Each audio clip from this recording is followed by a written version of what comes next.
Hello guys, आज हम R D Sharma के बुक से एक्सरसाइज 3.3 का क्वेश्चन नंबर 30 देखेंगे।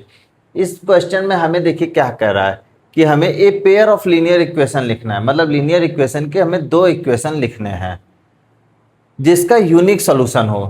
क्लियर है यहाँ पे? तो हम पहले ये समझते हैं कि लीनियर इक्वेशन क्या होता है। लीनियर इक्वेशन वह इक्वेशन होता है कि जो लाइन को रिप्रेजेंट कर रहा हो। मतलब ऐसा इक्वेशन जो लाइन रिप्रेजेंट कर रहा हो उसको हम लीनियर इक्वेशन कहते हैं। वो ऐसे सभी इक्वेशन जिनकी x या y की पावर 1 होती है वो सभी लीनियर इक्वेशन कहलाते हैं। जैसे ax plus B Y equals to C, इसमें देखिए x और y की पावर क्या है, 1 है, तो ये क्या कहलाएगा, लीनियर इक्वेशन। जैसे 2x plus 5y equals to 6, 3x minus 4y equals to 7, सभी की x की और y की पावर क्या है, 1 है, तो ये सभी क्या कहलाएंगे, लीनियर इक्वेशन। अब हम समझ, ये लीनियर इक्वेशन हम समझ गए। यही हमें पेयर में लिखना है, मतलब हमें दो लीनियर इक्वेशन लिखने हैं।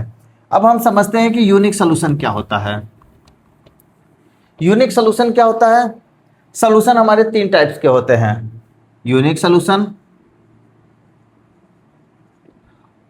इनफाइनाइट सोल्यूशन और नो सोल्यूशन। ये तीन तरह के हमारे पास सोल्यूशन होते हैं। तो हम समझते हैं, बारी बारी से हम समझते हैं। ये डिपेंड करता है आपका इक्वेशन पे। a1x plus b1y equals to C plus C equals to 0 c1, a2x plus b2y plus c2 equals to 0। ये हमारे पास दो लीनियर इक्वेशन है। इन्हीं दोनों की वैल्यू कोफिशिएंट पे डिपेंड करता है और कांस्टेंट वैल्यू पे डिपेंड करता है कि ये यूनिक सोल्यूशन है या इनफाइनाइट सोल्यूशन है या नो सोल्यूशन है। इसको कैसे हम देखते हैं, a1 upon a2 b2 equals to c1 upon c2। अब यहीं से हमें पता करना होता है, अगर a1 is not equals to a2 है, a1 upon a2 is not equal to b1 upon b2 है, तो हम क्या कहेंगे, यूनिक सोल्यूशन। यूनिक सोल्यूशन का मतलब होता है कि दो लाइन, ये जीरो कोऑर्डिनेट जीरो है, ये x है, ये x बार है, ये y है, y बार है। ये किसी भी कोऑर्डिनेट में हो सकता है, फर्स्ट सेकंड थर्ड फोर्थ। तो ये दो लीनियर इक्वेशन है जो एक दूसरे को एक पॉइंट पे काट रहे हैं।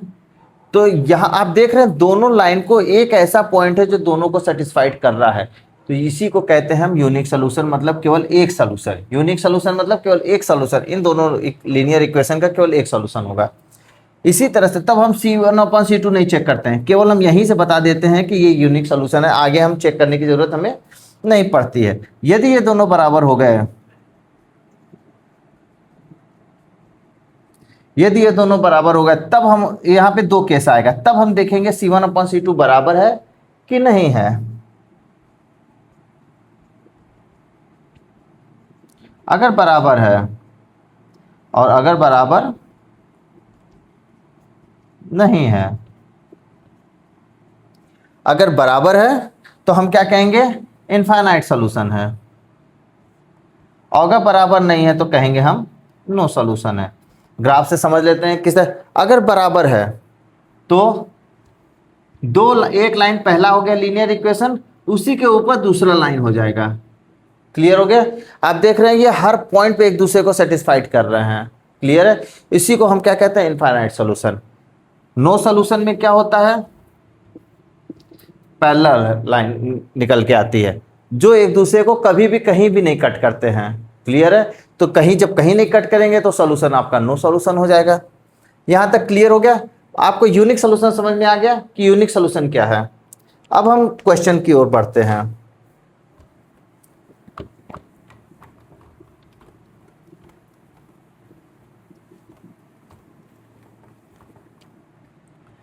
कह रहा है कि हमें एक पेयर लिखना है, पेयर ऑफ लीनियर इक्वेशन लिखना है। x equals to -1 y equals to 3 पे, x equals to -1 and y equals to 3 पे। तो हम ये इससे इक्वेशन हम लिखेंगे और ये देखेंगे कि a1 upon a2 is not equals to b1 upon b2 रहे। और हमें पता है लीनियर इक्वेशन कैसे लिखते हैं, हमने प्रीवियस वीडियो में देखा था। इससे बनने वाला लीनियर इक्वेशन कुछ भी आप लीजिए, 2x minus 5y equals to, अब हम यहाँ x इक्वल -1 रखेंगे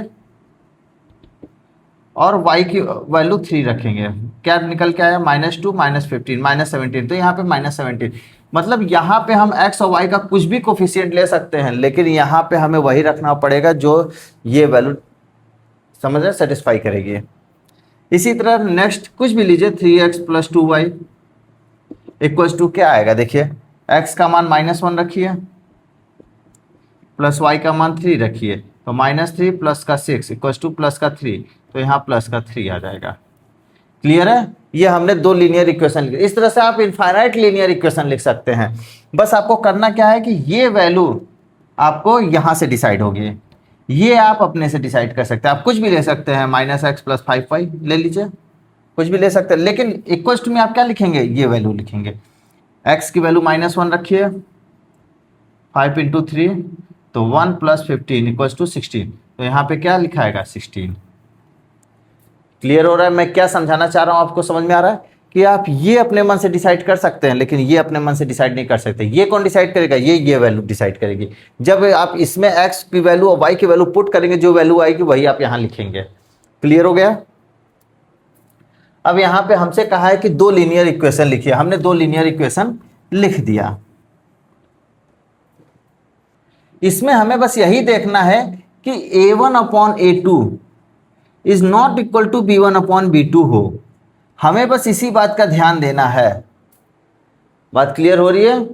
a1/a2 is not equal to b1/b2, इसका भी एक सोल्यूशन है। आप एक में प्लस ले लीजिए, एक में माइनस ले लीजिए। बात समझ रहे हैं? एक इक्वेशन में आप प्लस ले लीजिए, एक इक्वेशन में माइनस ले लीजिए, कभी ये इक्वल होंगे ही नहीं होंगे।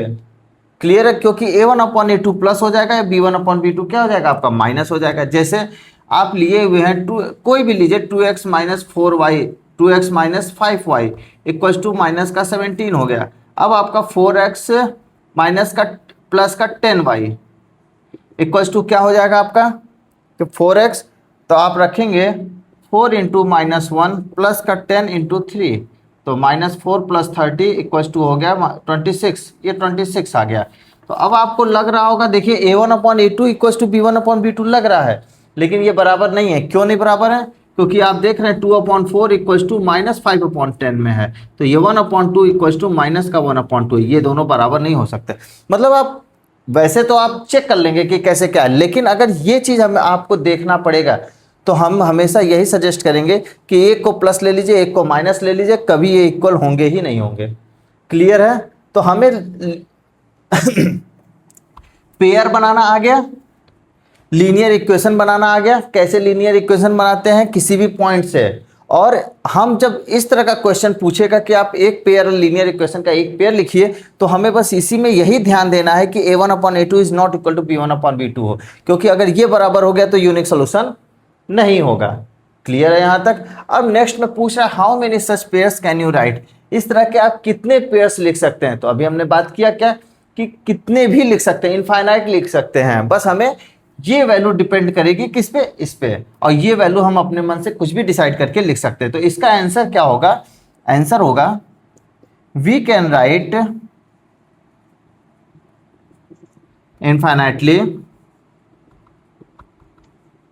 Many such pairs. I hope आप लोग को अच्छे से समझ में आया होगा। Thank you guys.